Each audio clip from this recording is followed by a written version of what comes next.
नमस्कार दोस्तों, मेरा नाम दीपक है और आप देख रहे हैं haunting our podcast YouTube channel. मैं आपसे माफी मांगना चाहूंगा क्योंकि टाइम से मैं आपके लिए कहानी नहीं ला पा रहा हूं, क्योंकि मेरी कुछ फाइनेंशियल कंडीशन ठीक नहीं है और मुझे यूट्यूब चैनल से भी इनकम नहीं हो पा रही है। अगर आप मेरी मदद कर सकते हैं तो नीचे डिस्क्रिप्शन बॉक्स में यूपीआई दी गई है। आप चाहते हैं तो आप मदद कर सकते हैं। तो मैं इस बारे में ज्यादा नहीं बोल सकता, तो शुरू करते हैं। क्या आपने कभी सोचा है कि रात के सन्नाटे में चलते ट्रक के पीछे क्या राज छुपा हो सकता है? क्या कभी एक साधारण ट्रक ड्राइवर की जिंदगी में ऐसा कुछ हो सकता है जो आपके रोंगटे खड़े कर दे? आइए जानते हैं एक ऐसी ही रोमांचक और रहस्यमयी कहानी जिसमें हर मोड़ पर छुपा है एक नया रहस्य।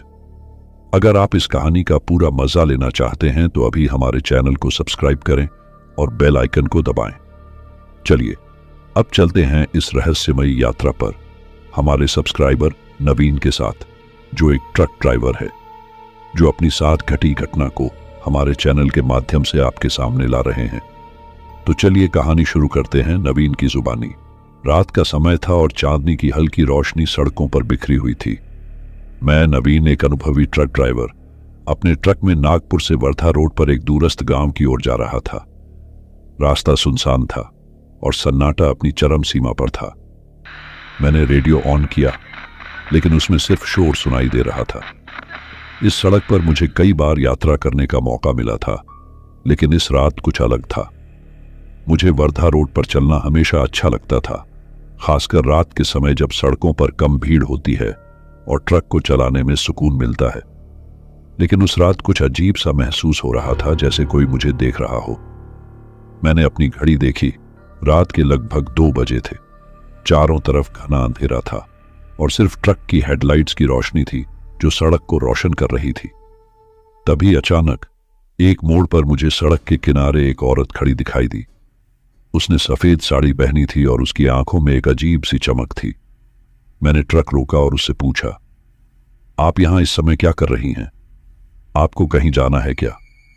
उस औरत ने बिना कुछ कहे ट्रक की ओर इशारा किया। मैंने सोचा कि उसे किसी मुसीबत में फंसी महिला की मदद करनी चाहिए।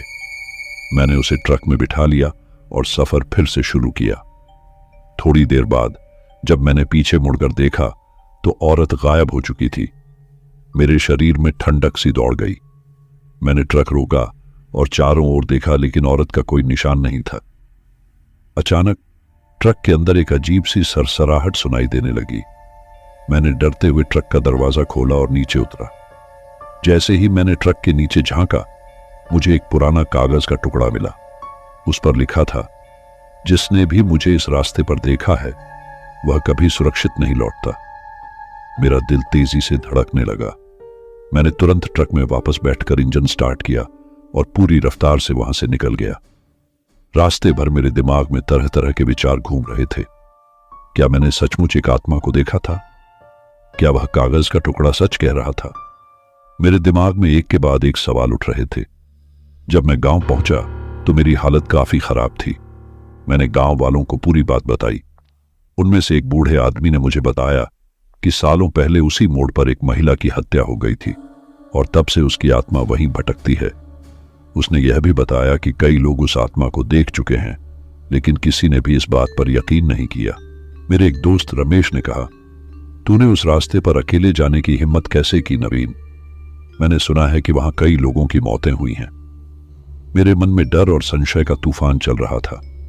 उस रात के बाद मैंने कभी उस रास्ते पर जाने की हिम्मत नहीं की।